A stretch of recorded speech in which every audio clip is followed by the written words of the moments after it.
Hello सुनिए महाराज, जिस किधर हो? समय दादा बाबा आप पूछ रहे हैं। इंद्र की ओर से शंबरासुर से युद्ध कर रहे थे, तब आपने मुझे हैं? 2 वर देने को कहा था। अच्छा पाड़गंज हसरानी, इतनी सी बात। ठीक है। ओवर तो कोई चीज नहीं, ले शौक से जितना जी चाहे, कुछ मुझे रहा इनकार नहीं, मैं ले जो तेरा जी चाहे। खर्चे तो छोड़ना बरसे बूंद, ये सब प्रेम मेघों में है, जो कहा किया जो दिया दिया, बस यही बात मर्दों में है।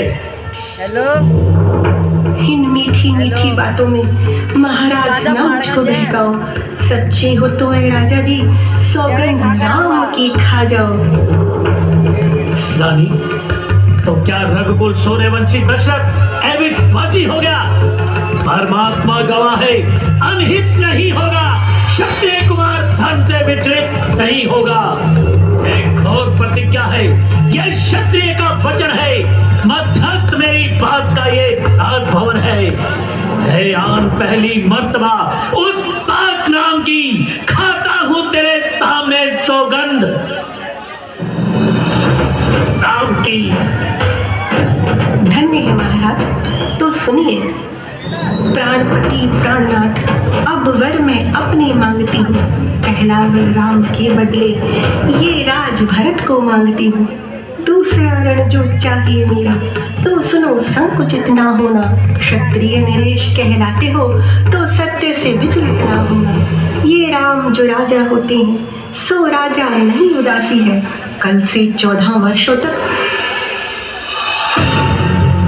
तपसी वनवासी है। ओ पतिता तो इस राज पर क्यों करती अन्याय? बदले ये किस बाप के देने बैठी है? सब पुत्र पिता को है समान, तू भी ये बात जानती है मुझे भरत और राम एक, वे त्रिभुवन नाथ साक्षी है। जो पहली मांग तुम्हारी है, वह नहीं हुई है भार मुझे। और भरत लाल को राज्य तिलक उत्साह सहित स्वीकार मुझे। परदेश निकाला राम को, और वह भी 14 वर्षों को। इसमें क्या तुमने सोचा है? मैं समझा नहीं इशारों को। क्यों महाराज, होश क्यों जाते रहे? सुनते ही कलेजे पर बाण क्यों लग गया? क्या रघुकुल की मर्यादा झूठी हो गई? क्या हरिश्चंद्र और दिलीप की यादें मिट गई? धिक्कार है, दुर्बुद्धि परिणात्मा स्त्री, तुझे धिक्कार है।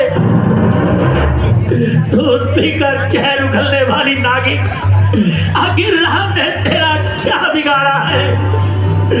अरे खुल्टा, वह तो तुझे सबसे अधिक प्यारा है।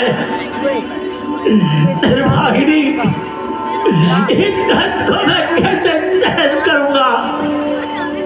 राम के बिना कैसे जीवित रह सकूंगा? बस बस, देख लिया आपका साहस, ज्ञात हो गई आपकी प्रतिज्ञा। इतनी सी बातों पर ठंडी सांसें लेने लगे। जब कुछ और न समझा तो स्त्रियों को ही दोष देने लगे। ओ रानी, तू इतनी कठोर बन गई? क्या तेरा हृदय ऐसा अन्यायी बन गया? नहीं नहीं रानी, मुझे पूर्ण विश्वास है कि तूने कुछ हंसी की है।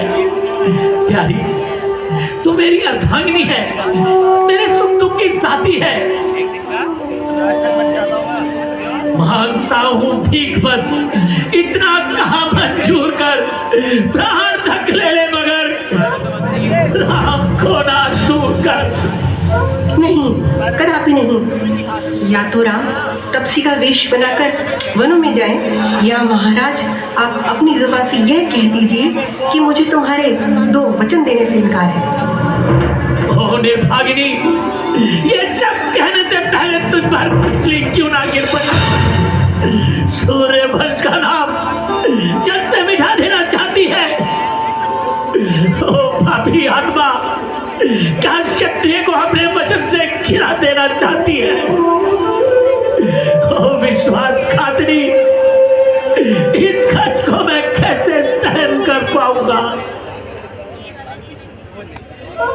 वरदान जो मांगे हैं मैंने उसको बदल सकती नहीं।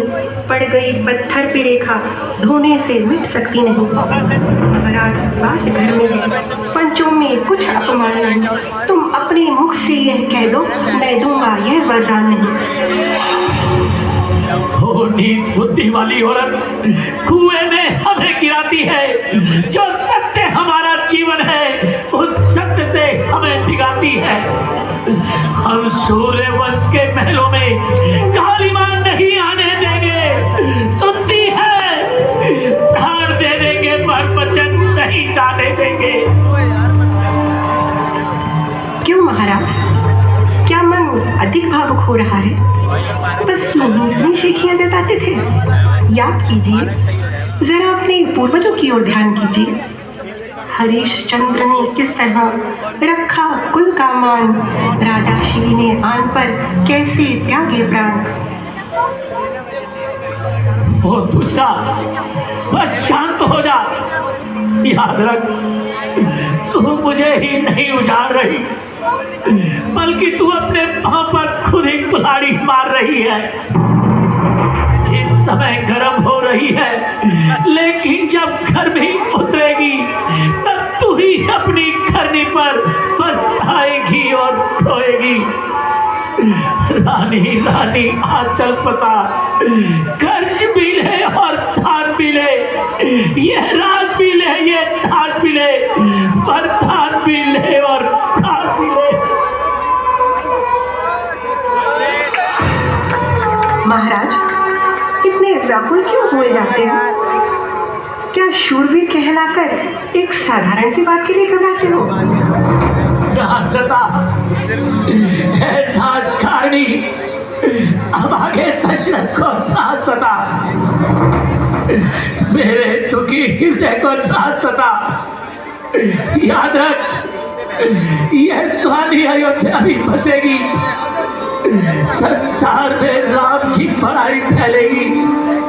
भरत, शत्रुघ्न और लक्ष्मण अपने अपने कर्तव्य का पालन करेंगे। मेरा यह शोक भी प्राणों के साथ साथ समाप्त हो जाएगा। परंतु याद रख, तेरा यह पाप कलंक बनकर तेरे सर पर मंडराता रहेगा।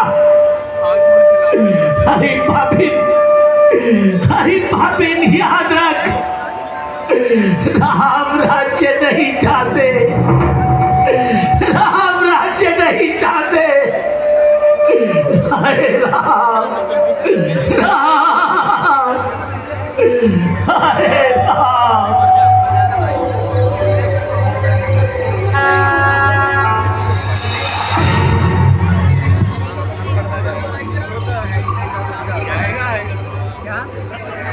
महारानी जी, महामंत्री सुमन जी अंदर आना चाहते हैं। अच्छा, आने दो उन्हें।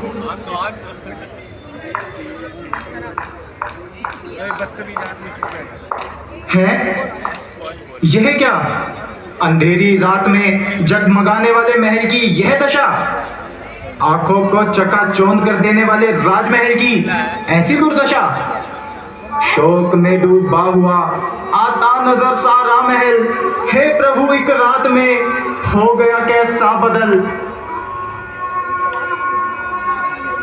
महारानी जी, शीघ्र बताइए, ये क्या से क्या हो गया? इधर आपकी ऐसी दशा, उधर महाराज राम की रट लगाए है। सिर पेच कहीं और ताज कहीं, बिखरे माला के दाने हैं। कुछ होश नहीं तन का इनको, और गम की चादर ताने हैं। कुछ भी ना हो। मंत्री जी, आप पहले राम को बुला लाइए, फिर सब ज्ञात हो जाएगा। जैसी आज्ञा महारानी जी। सूर्य वंश के गुरु सूर्य देवता, आज उदय मत होना। अयोध्यापुरी की दुर्दशा देखकर आज तुझे भी रोना आ जाएगा। हे आकाश में टिमटिमाने वाले तारों, अपनी आंख बंद कर लो, ताकि तुम दशरथ की निराशा को ना देख सको। मेरी विनती है तुमसे, मत देखना दशरथ अवस्था को, निकल आएंगे आंसू तुम्हारे, देख मिटती अयोध्या को। तो बिठाना नहीं बिठाना दूर मेरे वैसे। माताजी प्रणाम, पिताजी प्रणाम। आंटी कहिए पिताजी, मेरे लिए क्या आज्ञा है?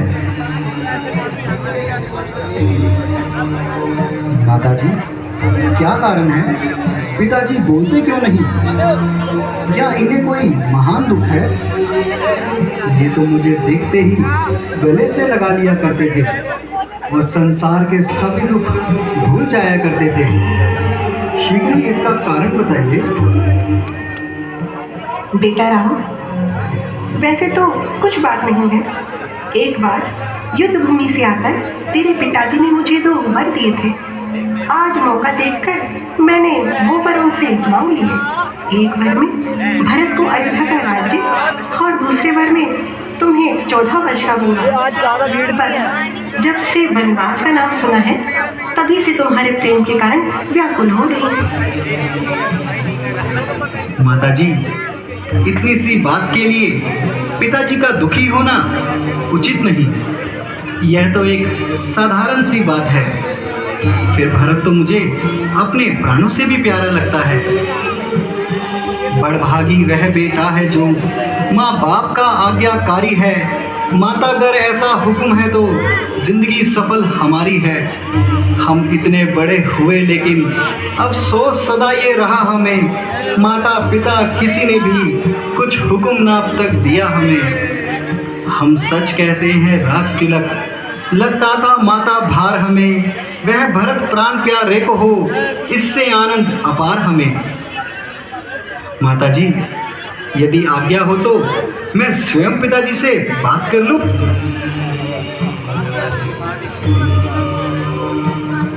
नहीं बेटा, इन्हें अधिक कष्ट पहुंचाना ठीक नहीं। बस तुम अपने पिताजी के वचनों को निभाओ और भव्य वस्त्र धारण करके शीघ्र ही वनों को जाने की तैयारी करो। जैसी आज्ञा माताजी।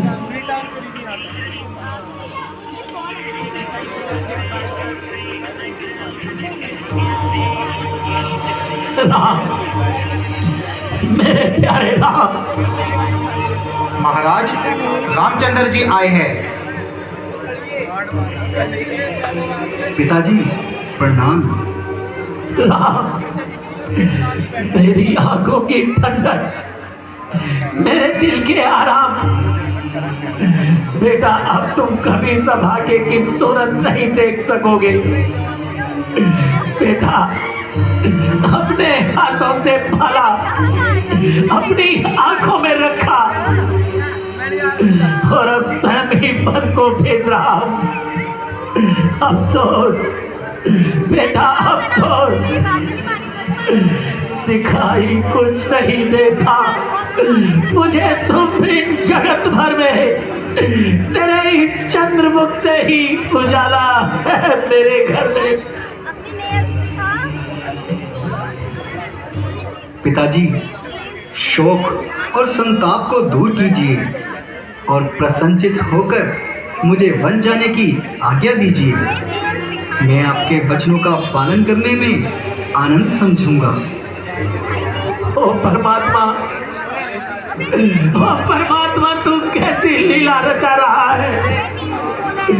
महीनों चाहे हो जाए मुझे अंचल के दर्शन को, परंतु राम मुझे छोड़कर कभी जाए नहीं वन को।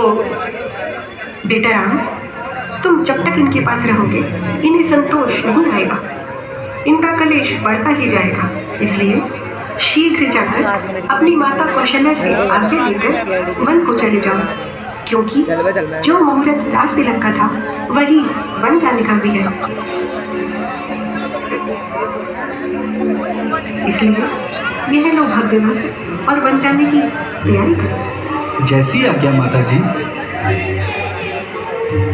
राम, हाय राम, तेरी आंखों के तारे राम,